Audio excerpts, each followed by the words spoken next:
आशा करता हूं आप सब बहुत अच्छे होंगे। तो दोस्तों, हम बात करेंगे आज उस इवेंट की जिसने इंडियन नेवी को बदल के रख दिया। नेवी डे हम 4 दिसंबर को मनाते हैं। अभी गया वो नेवी डे। क्यों मनाते हैं आपको पता है? Operation Trident. हम बात करेंगे भारतीय सेना के इस मिशन की जिसने कमाल कर दिया भाई, कमाल कर दिया। तो सबसे पहले तो हम ये जानेंगे 1971 वॉर, क्योंकि भाई ये घटना उसी समय की है। देखिए, भारत ने नेवी का इस्तेमाल किया नहीं है क्योंकि जरूरत ही नहीं पड़ी।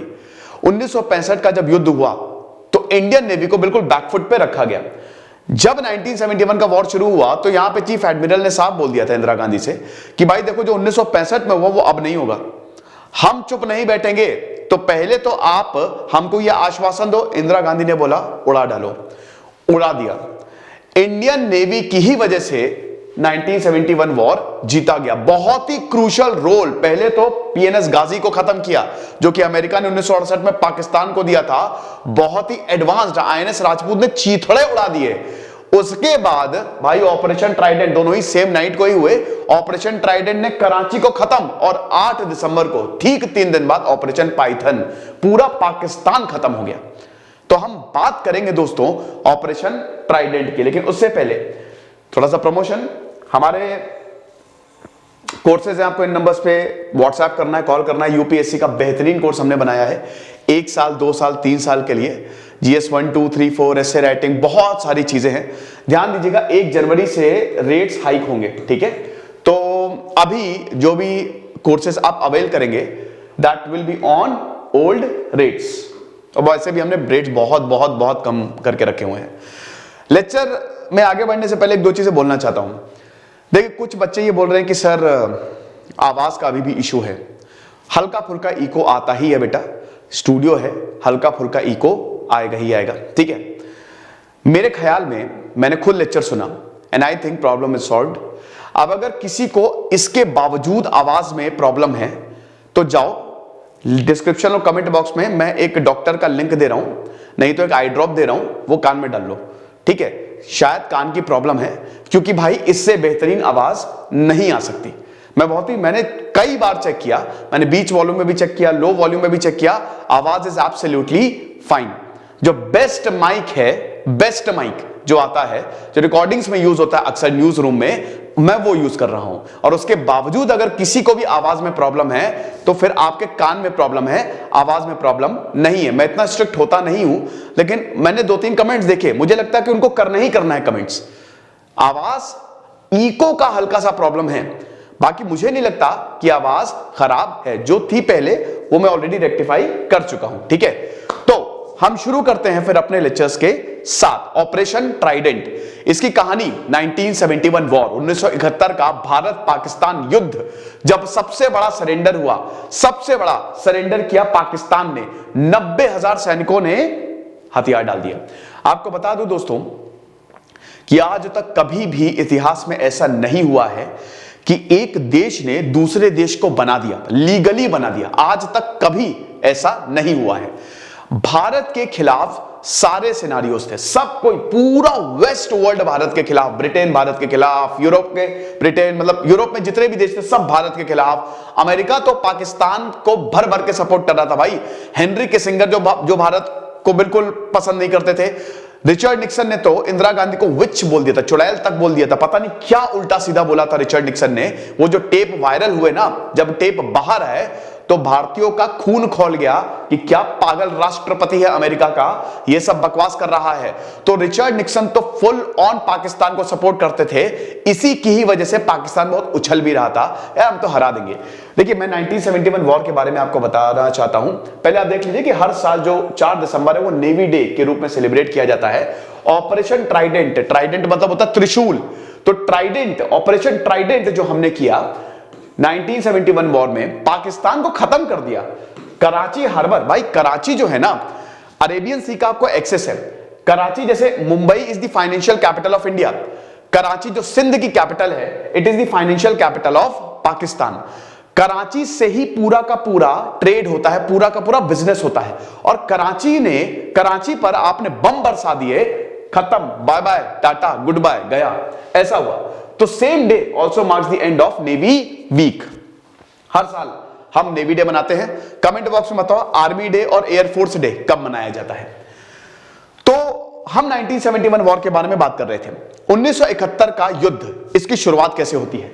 इसकी शुरुआत होती है 1947 से। 2 मिनट लूंगा बस, बैकग्राउंड समझा देता हूं, ताकि बहुत लोगों को शायद ये बात पता नहीं होगी कि 1971 का, वैसे मैंने बहुत सारे लेक्चर्स लिए, 20 से 25 लेक्चर्स लिए इस पे। तो ये शुरू होता है जब भारत का बंटवारा हुआ, कम्युनल लाइंस पे भारत का बंटवारा हुआ।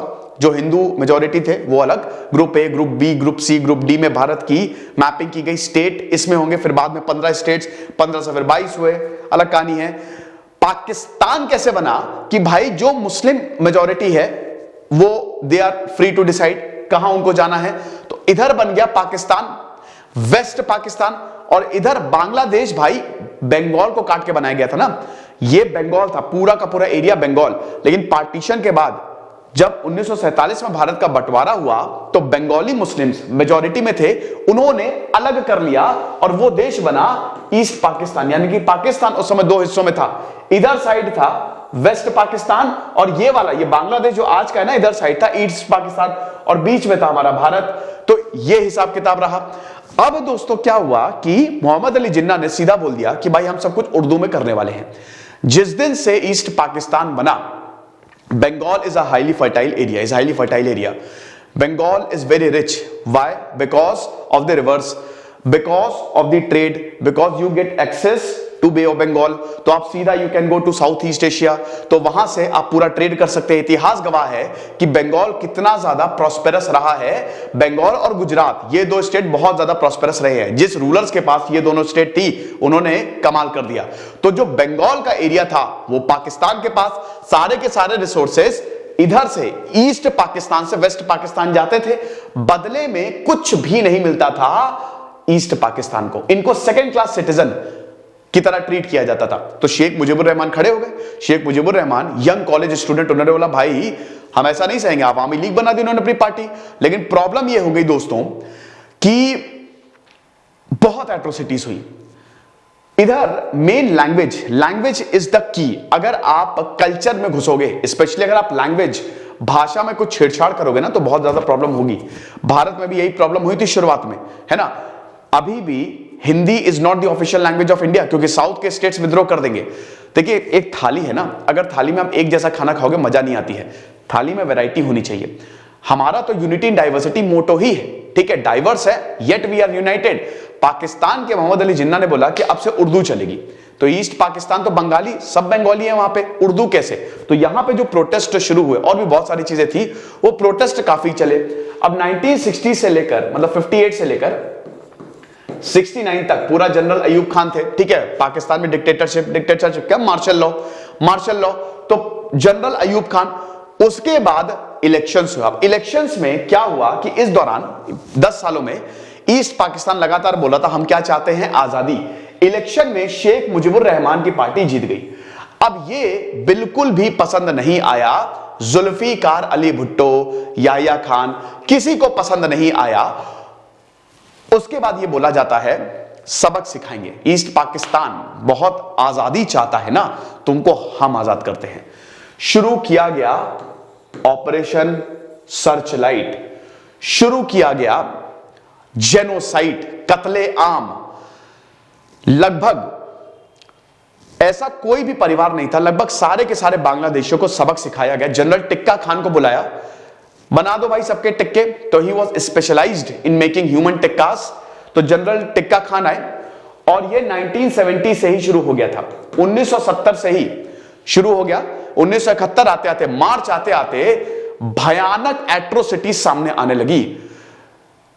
मास लेवल पे रेप्स हुए हैं, आपको पता है रेप एज अ वेपन पाकिस्तानियों ने यूज किया है। और ऐसा बोला जाता था कि बांग्लादेश में ऐसी कोई भी औरत नहीं बची थी जिनसे इन्होंने छेड़छाड़ ना की हो, जिनसे इन्होंने खिलवाड़ ना किया हो। ये लोग इतने ज्यादा ब्रूटल थे, इट वॉज अ जेनोसाइड इन बांग्लादेश। आप जब स्टोरीज पढ़ेंगे, जब टेस्टिमनी सुनेंगे, आपकी रूह कांप जाएगी। It was a genocide.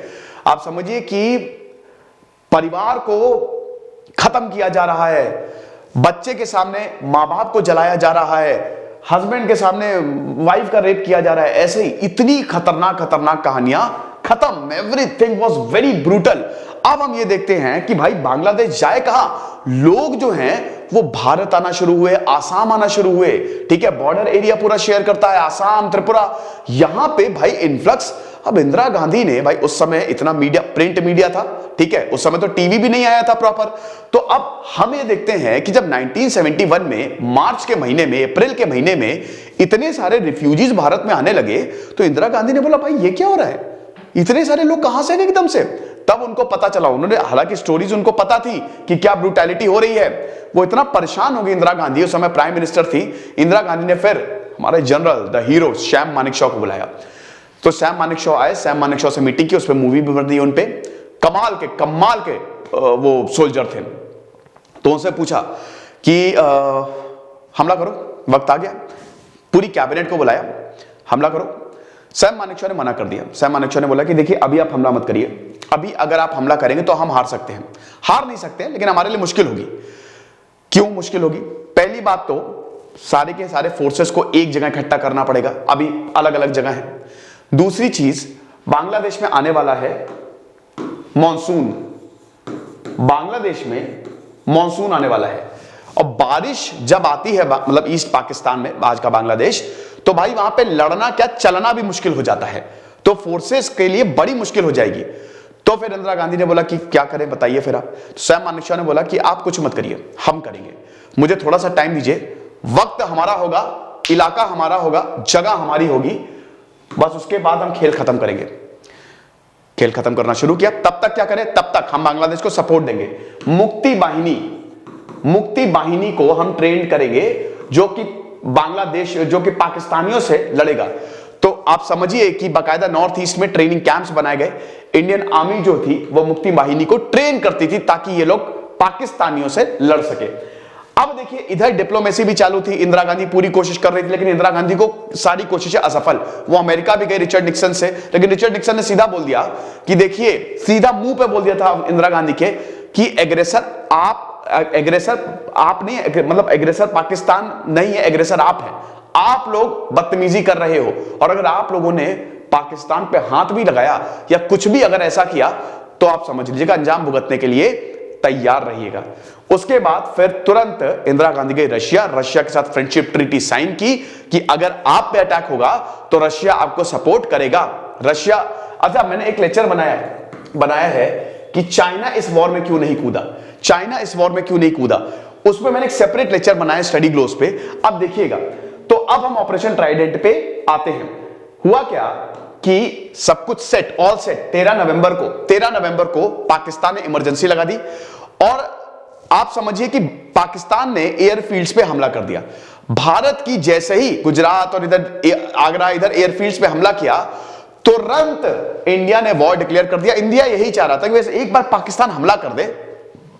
फिर देखो 3 दिसंबर को India declared war.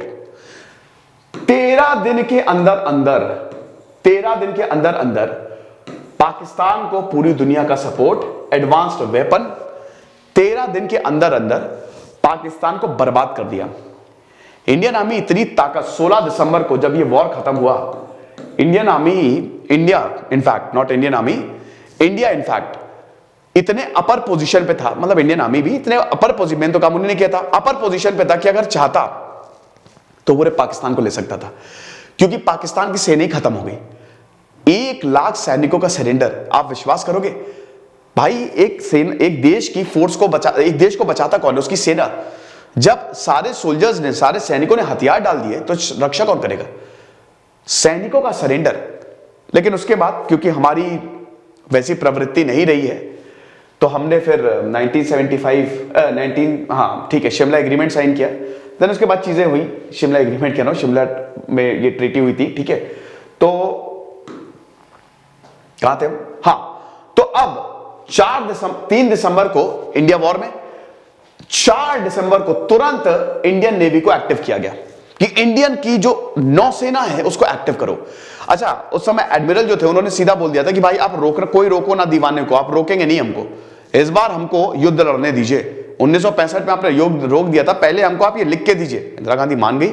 Indira Gandhi ने भाई अच्छा लीडर यही होता है, जाओ जा सिमरन जा, जी ले अपनी जिंदगी। उसके बाद वो हालत खराब की। कराची इनका मेन बेस था, कराची पे ही सारी सप्लाई आती थी, चाहे वो तेल की सप्लाई हो, क्योंकि उस समय पूरा पाकिस्तान, ये जो इनकी सेना थी ना, इनके एयरक्राफ्ट थे, वो सब तेल पे चलते थे। कुछ भी जो भी सप्लाई जा रही हो, चाहे हथियार की चाहे खाने पीने की, वो कराची, तो कराची को काट दो, कराची को काट दो। पाकिस्तान की जो नाइट बॉम्बिंग फैसिलिटी थी वो इतनी अच्छी नहीं थी। पाकिस्तान के एयरक्राफ्ट, इनकी नेवी दिन में तो अच्छा करती थी, लेकिन रात में इनको कुछ दिखता नहीं था, ये रात के अंधे हो जाते थे। तो उसके बाद हम ये देखते हैं कि ये 3 विद्युत class missile boats Indian attack air force में थी, ऑलरेडी थी, ये ओखा में तैनात कर दी गई थी। 2 anti submarine and tanker. Plan यही था कि भाई कराची को अटैक करो, लेकिन रात में अटैक करना है, ठीक है। मेजर बबरू भान थे उस समय। बबरू भान भाई जब गए, उन्होंने वाट लगा दी, बैंड बजा दी। They did not have aircraft जो कि रात में बॉम्बिंग्स कर सकें। कोई भी कैजुअलिटी नहीं थी। ये इसलिए इतिहास में सबसे बड़ा माना जाता है क्योंकि भारत की तरफ से 0 कैजुअलिटी, ये होता ही नहीं है युद्ध में। भारत की तरफ से कोई सैनिक नहीं मरा यार। पाकिस्तान की तरफ से 800 से ज्यादा सैनिक, पूरा जहाज सैनिकों के साथ डूब गया, ठीक है। और ये याद रखिएगा कि पाकिस्तान के ज्यादातर वेपन्स अमेरिका ने दिए थे, तो दे वर वेरी एडवांस्ड। लेकिन जंग जो है ना, ये वेपन्स इन सब से नहीं जीती जाती। जंग जीती जाती दिमाग से, जंग जीती जाती लीडरशिप से। वरना तो कितने इतिहास में से एग्जांपल है कि लाखों लाखों की सेनाओं को चंद लोगों ने, चंद योद्धाओं ने परास्त कर दिया, ठीक है। तो ये जो 1971 वॉर था, ये शुरू हो गया था, ठीक है। तो अब हमारे यहां क्या क्या था? हमारे पास जो विद्युत क्लास मिसाइल्स बोट्स थी, वो बोट्स, वो शिप जिससे आप मिसाइल छोड़ सकते हो, आईएनएस निपत, आईएनएस निर्घात, आईएनएस वीर। इन तीनों ने, ये त्रिशूल, ऑपरेशन ट्राइडेंट यहीं से आया, 3 थे ना, ऑपरेशन ट्राइडेंट, त्रिशूल, पहला, दूसरा, तीसरा। सबसे आगे आईएनएस निर्घात, साइड में ये दोनों, ऐसा निकले। ये रात में निकले। आईएनएस निर्घात सबसे आगे चल रहा था, नॉर्थ वेस्ट डायरेक्शन। अब इनके पास स्टिक्स मिसाइल थी, स्टिक्स मिसाइल। किसी को कानो कान खबर नहीं हुई और किसी को यह नहीं लग रहा था कि ये लोग रात में आएंगे। स्टिक्स मिसाइल लगी हुई थी। पीएनएस खैबर पे ये पहुंचे। यहां पे समझिए, मतलब ये पीएनएस खैबर पे ये मिसाइल लगी तो हुआ क्या कि आईएनएस निर्घात 10:45 पे उसने 2 स्टिक्स मिसाइल फायर की, सीधा पीएनएस खैबर पे लगी, एकदम शांति से। ये लोग आराम से बात कर रहे थे, गप्पे मार रहे थे, बोला कि चलो ठीक है, अब कल अगला दिन आएगा, युद्ध देखेंगे। लेकिन एकदम से एक उजाला आता है। पाकिस्तानी सोल्जर्स यही समझ रहे थे कि गप्पे मारते मारते सोच, ये क्या हो गया भाई, ये दिन में उजाला, रात में उजाला कैसे हो गया? पता चला, अरे अबे ये तो मिसाइल है। और ये स्टिक्स मिसाइल लगी पीएनएस खैबर से राइट साइड, जैसे ही तुरंत एक्सप्लोड हुआ, खत्म। इलेक्ट्रिशियन मिस, आग पकड़ी, पीएनएस खैबर खत्म, वही डूब गया 200 लोगों के साथ। फिर उसके बाद कियोस, क्या बाप रे बाप, क्या हुआ? ब्लिट्जक्रीग, जर्मन से करते थे ना कि एकदम से हमला करो, संभलने का मौका नहीं देना है, संभलने का मौका देना ही नहीं है। आपको बता दूं, 10:45 में हमला हुआ, 45 मिनट में काम तमाम, उड़ू के बाहर, ठीक है। इधर शिप उड़ा दिया, उधर यहां पे बोट्स उड़ा दी, खत्म।